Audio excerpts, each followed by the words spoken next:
all the great work that Deb is doing. How about a round of applause for all of our great speakers?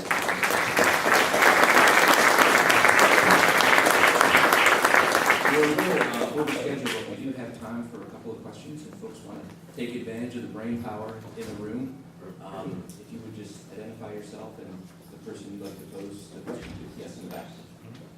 My name is Beth Ann Baber, and I am CEO and co-founder of the Nicholas Honor Institute, which I serve as an accelerator to the discoveries on academia and early stage industry development pipeline using venture philanthropy and corporate partners. We heard today from Congressman McCall, the future is bright. Due to past investment into NIH and NCI, we have the opportunity to make significant advancements in a very short period of time. At the same time, we know the future's grim. On the other hand, we've seen cuts to NIH and NCI, maybe up to 600 to 700 grants if the cuts go through, that will significantly impact our ability to move these things forward and have a brighter future.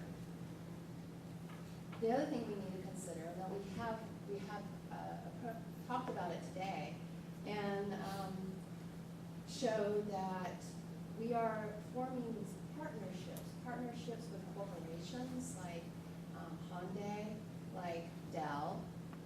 We're forming partnerships with philanthropy, like Stand Up to Cancer, St. Algers, and other foundations that are in this room that heavily support research, and I thank you for that. We have also need to consider existing funding that is not being used, that can be used for pediatric cancer and other pediatric diseases. And I want to point out a bill called Kids First Research. And it's a bill that we have a significant number of co-sponsors, over 148 co-sponsors.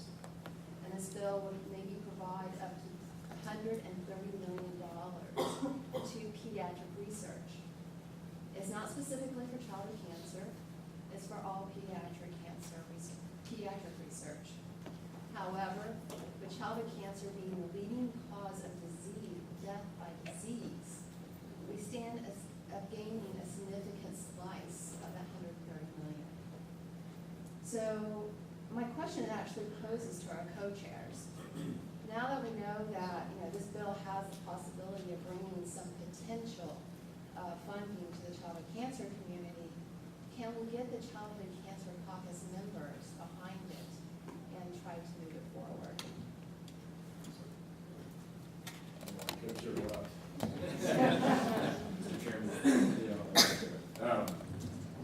And a great question, and I'm a co-sponsor of that legislation, as you know. With sequestration, that was never supposed to happen. And of course, we're trying to find a way to fix that whole problem. But I've always believed that research and development at NIH is so important and pays off in dividends, as we heard Dr. Crystal McCall spelled differently, but so phonetically it's saying it's so important. And so this is something the advocates can, when you talk to members, that was the whole reason we formed this caucus in the first place, was to engage members and educate members to give kids a voice. And so as you go around talking to offices, first of all, get them to sign up with the caucus. Because when they do that, then they get alerts in terms of legislation out there, then they're invested as a member. Then we can show them the promising things we've seen here today, but also the children who've been affected.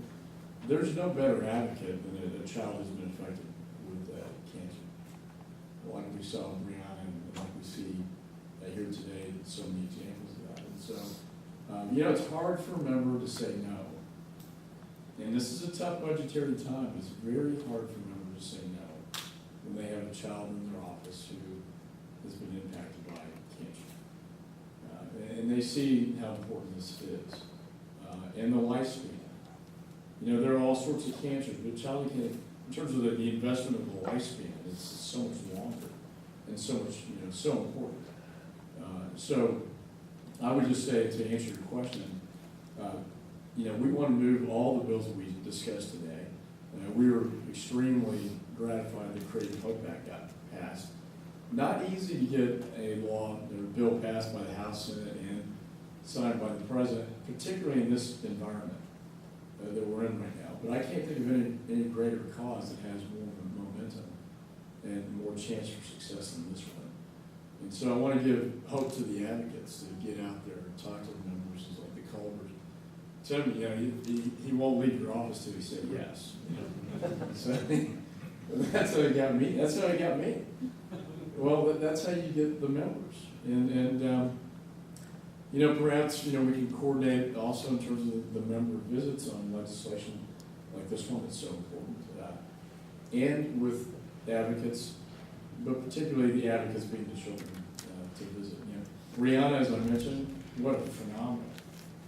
I think she really had a lot, in addition to Nancy and Linda, and a lot of people in this room, they couldn't say no to Rihanna. We took her in Henry Waxman's office, who thought it was not to get too specific, thought it was too pro-pharmaceutical, and put Rihanna in front of him.